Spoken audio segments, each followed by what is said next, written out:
Welcome back to the channel. Today we are going to be taking a look at my recap of my very first over the board tournament, and we're going to be looking at rounds 1 and 2. This was a 5-round open tournament. Yeah, let's just take a look. I'm starting off with the white pieces in the very first game, and my opponent is actually a 2000 rated chess.com player. Over the board, his rating for CFC is around 1750 or so. And I didn't know this before the game. He kind of carried himself good, so I had an idea that he was a good player. But anyways, we get a Tartakower variation, all book moves up until right here. We played 9 moves of theory, and I mean, I just bring the knight because a very common idea in the Tartakower, which I was very aware of, is to bring the knight to this square to protect h7. However, he didn't play bishop here and queen here to put immense pressure. So in this position, bishop to f5 was probably a little bit more accurate. And he immediately goes c4, which is kind of scary looking to me because, I mean, there's these pawns. If I allow for b4 eventually, like, he could get a big pawn storm running through. So I just continue with my plan, however, not afraid of anything. He plays queen d2, lining stuff up here. He's just getting the queen activated, you know, connecting the rooks. And another common idea in the Tartakower is to drop the bishop back, bring the queen here, and threaten the checkmate. So, you know, I go bishop c7, and he plays rook to d1. This is kind of an indication that, you know, he wants to push this pawn and open up the center, possibly. So now I play bishop to f5. He goes a3. Now, a3, I immediately just saw this, you know, b4 here. If I don't do anything about this move, having all these pawns coming down the board was terrifying. So I played a4, which is not the right move. We should have just ignored the fact that he can just get a bunch of pawns coming down the board and go here, apparently. I don't really understand the point of that, but, and after I played a5, he played a4. And I was so confused here. I thought this was not good, but I also kind of didn't really know what to think of it, right? It was just probably stopping me from playing a4 myself, which I didn't intend to do. But so I go queen to e7, and my intentions were kind of like x-raying this and, you know, potentially coming in.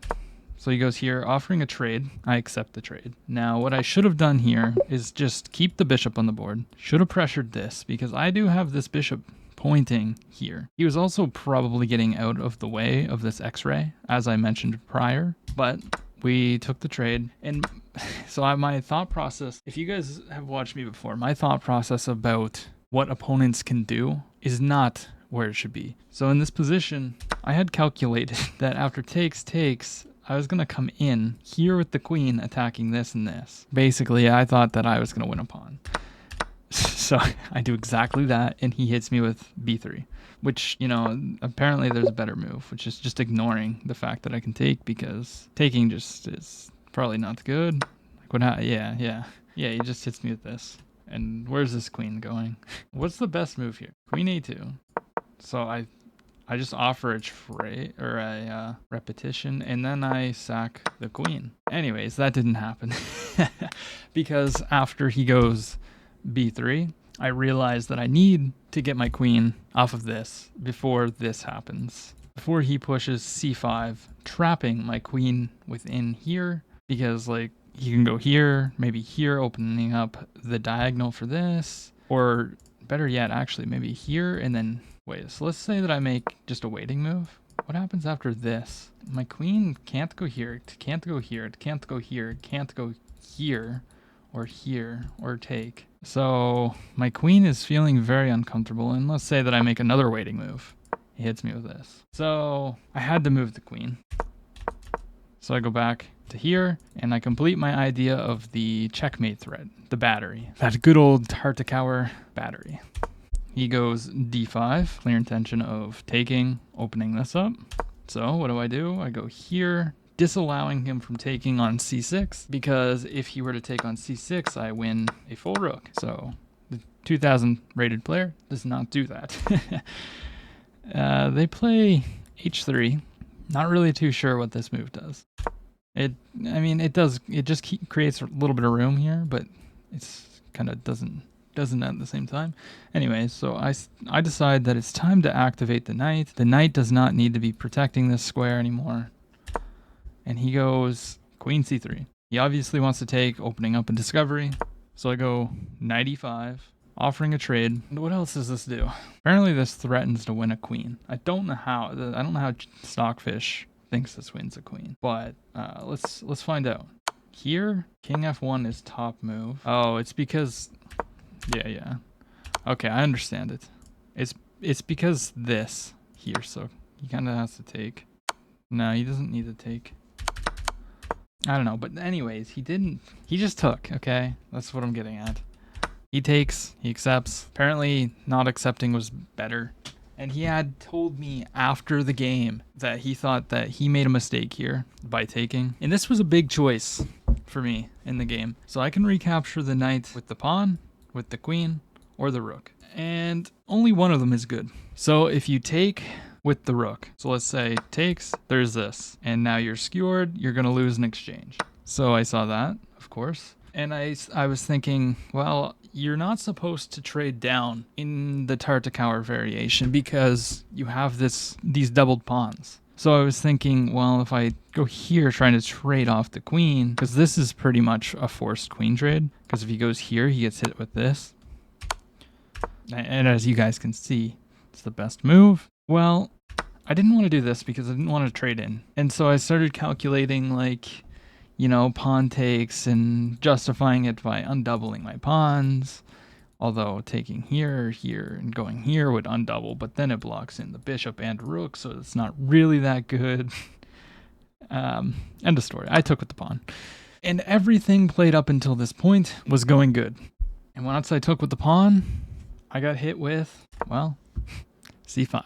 And at this moment, I realize I'm losing. I go queen g6, you know, you can't really go many places. You can't go here or here. It's basically the only move. And then he plays d6, and I just take. Because if I go back here, he's coming in, he's going to push. It's just so much. So I just got rid of the problem.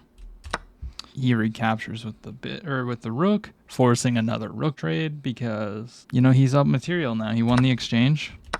Now he's got this pawn, I take, and now he takes on a5, and I just go f6, reinforcing all these pawns. He offers a queen trade, and I figured, you know, if we're going to have a queen trade, it's going to be on my hands. So I play queen d5. He does not accept. He plays queen c4, he plays queen c4, pinning my queen to the king, and I have to accept here because I'm just going to get hit with rook to d1 next move, so I take, and it splits his pawns. And now at this point I'm very, very, very low on time, so I just kind of started moving, bringing everything to the center, takes, and I think, yeah, around this position I had like under 10 seconds on the clock, and I just resigned. And now let us take a look at the game review. So, my opponent played with a 95.8% accuracy, made 0 blunders, 0 misses, 0 mistakes, only had 2 inaccuracies. Where I had 0 blunders and 0 misses, but I had that one crucial mistake and 4 inaccuracies, playing at an 89.1% accuracy. It was a pretty good game. I completely overlooked the pawn push.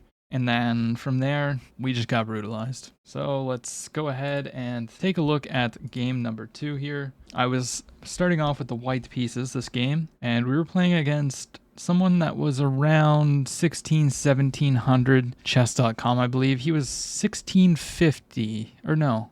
Yeah, he was around 1550 to 1600 CFC, which is the Canadian Federation for like FIDE or whatever. So we start off e4, of course, and he plays a Sicilian. Now, I had prepared the night prior for the Sicilian, and I go knight c3. The closed Sicilian, as you guys know, we're going to take away that game review. He plays right here, and we go f4. He plays e6, and I screw up the move order here. All of us know In the Grand Prix, closed Sicilian, you play knight f3 first. Anyways, I played bishop b5, and he plays a6, giving me exactly what I wanted because you trade that off. You just do. So now we get our f3 in, and he strikes the center immediately. Now I'm happy with that. I just go d3, you never take, and you're happy if he pushes. He develops, and I figured at this point, I'm not going to get the typical Grand Prix attack where, you castle, queen over, and you get the queen in, and then not there, but here. And then you jump in here and you checkmate. I didn't see that. So I played e5, kicking the knight out from its natural square.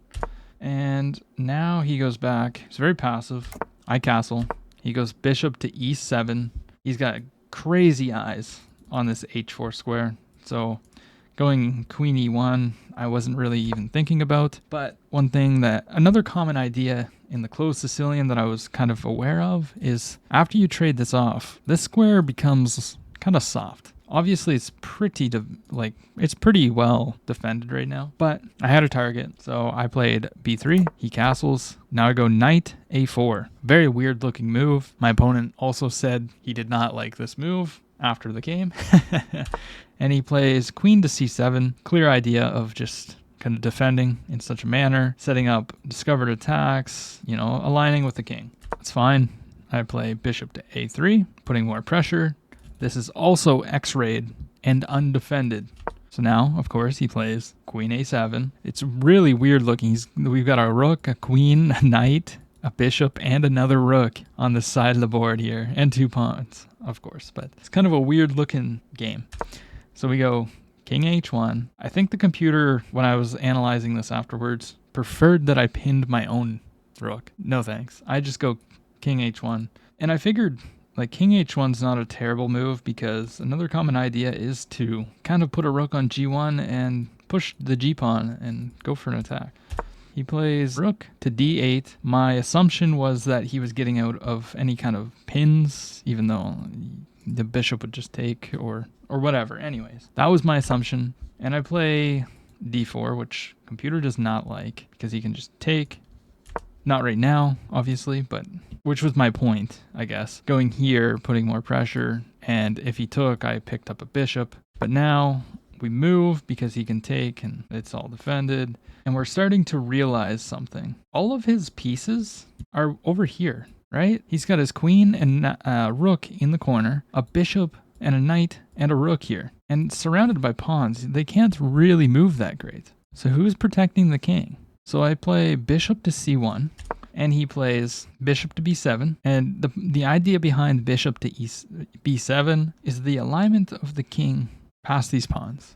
And now I play bishop to e3. Computer does not like this at all. Neither did my coach, and it's just a bad move.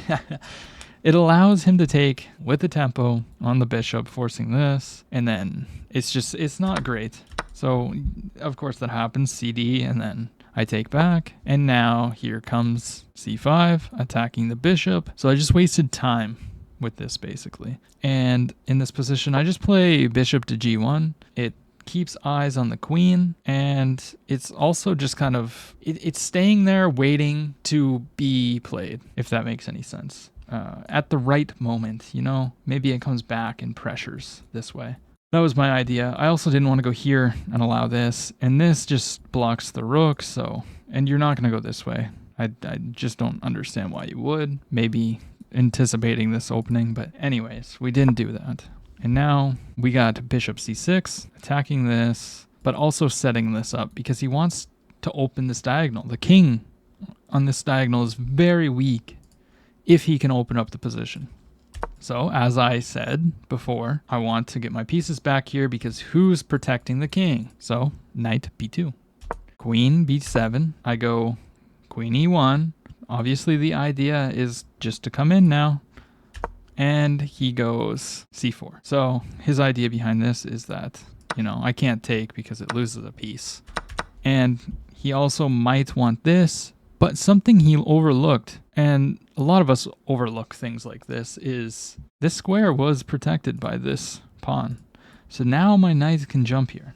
So what do? I go here. That's what I played. Now he plays bishop b4, attacking the queen. He's threatening to come in here and attack the knight and the knight. However, it's not really that much of a threat because if I were to allow this, this knight's protected by this bishop, and I could just play rook to b1, protecting the knight. But I play queen g3, just protecting and attacking, basically. It's just holding everything up. That's not a good move. He plays c3, attacking the knight. But once again, that pawn was doing a job. It was protecting the d4 square. d3, sorry. My apologies. So I take that with my knight. And these knights are very strong. And the reason why I'm not taking here is because this knight is much, much, much better than this bishop. It has so much possibilities of coming to f5 and wreaking havoc on this position, where this knight or this bishop is just staring at that d5 square with a pawn, with his own pawn there. If it ever opens up, I'm in trouble. But as long as I don't allow him to move this pawn, his bishop sucks. So he goes rook to c8 here, assuming just protecting the pawns, coming to the open-ish file. Just gives me an opportunity to play f5 now. And f5 is a very strong move because if you don't take, then I'm going to take, and your king is starting to come open. Like the rook's going to be active. The queen's already staring at you. Knights are going to start to come in. And who's protecting the king? As I've said. But he takes. EF played on the board, allowing knight to f5. And now he plays g6, weakening these dark squares a lot. And so in this position, I was calculating a lot. Like you can see the eval. It's like plus 10 here. White is crushing with just this check. But I was looking at variations and I was trying to find some kind of checkmate. And I already knew, like, if I could get rid of this and then like the queen there, like I'm pretty much guaranteed some kind of like material. So I didn't really go for this check, but I took the bishop. He recaptures, and now I bring the rook up, attacking, forcing the queen to move somewheres. Queen goes back, and yeah, I'm just, from this moment on, we're just setting up threats. So I finally bring the bishop into action, going to d4, and the point of this is I'm gonna play this after giving a check. Not right now, but the discoveries are there. The king's only squares are here. So he plays bishop to b5. I figured it was just to stop this. I mean, I don't really know why else you would play that move. And it was kind of annoying because I did want to activate the rook, and I figured this was the best square to put it, but we just went for rook h4, pressuring this, but most importantly, allowing this check. Now he comes in. This move struck me as a very, very weird because what even is the bishop doing on e2 here? I mean, it's protecting this diagonal, but I don't ever plan to use those squares. Yeah, like I'm not going to. So now, of course, we go for the check. The only legal move is here or here, and they both end up with the same result, which is e6. Discovered check, at least winning a knight. The only move is f6 because there's two legal moves here, which is here and here. You're obviously not going to give up the queen. So he plays f6, and in this position, I give a check. King moves. I cash in with the rook because I didn't really want to try and get fancy with the checkmates or anything. I was confident that I could convert the position, but if I made it a tactical manner, I could screw something up. So I just went for the simplest approach, which was trade down. So I take the rook. He plays knight e5. What this does is just get out of this, and anyways, I just take because once again, I'm just trading down. He takes the knight. Now I bring the rook to e1, attacking that stupid bishop on e2. It's kind of like, you want my bishop? I'll take yours because I'm happy with trades. I'm up 5 points of material. So now he just goes back. He plays bishop to b5. He doesn't want to trade. So what do? I just take the pawn, and he thought that this might not have been the greatest way of going about it because he was thinking of like counterplay here, but I don't know. I didn't think there was really that much. But he just plays queen e7 because he didn't want me to start advancing the pawn. And I just go rook f4, kind of coming back. I'm targeting this pawn. This is defended. We're very strong on these dark squares. He pushes, forgetting that this pawn is pinned. So we take, of course. Now for one last good measure, he plays pawn to d4. And what do? I go rook f7, sacrificing the bishop, but he can't take the bishop because I'll take the queen. And this is basically just checkmate here, right? Like we can't lose this. So we just play queen e5. And the point is you can't really stop this without trading the queen. You have to take and take. And I mean, that's probably not even the most accurate. That's not good. That hangs a rook. You get the point. Yeah, something like that. After I played rook f7, he went here, and I played queen to e5, and he just resigned. So for rounds 1 and 2, I'm 1-1 in my very first tournament, and I'm very proud of that. Now let's take a look at the game review. This one was not as nice as that first one, and we did actually make mistakes, which is such a surprise, right? So, yeah. This was a miss, and our first blunder was here. And it was for that reason of just being able to take, and then he just gains tempos. For some reason, it's not showing the performance. Actually, I don't think it does, but yeah. Anyways, we played at a 78.5% accuracy, and my opponent played at a 68.7% accuracy with 0 blunders, but a lot of mistakes and inaccuracies, where we only had 1 blunder. And it wasn't really that bad. Like it was, all blunders are kind of bad. But we had 0 mistakes and only 3 inaccuracies and a couple of misses. Other than that, we played pretty dang good. I thought this was a beautiful game, in my opinion. Especially against somebody that's, you know, a little bit higher. And a funny fact about this guy was he actually quit the tournament after losing to me.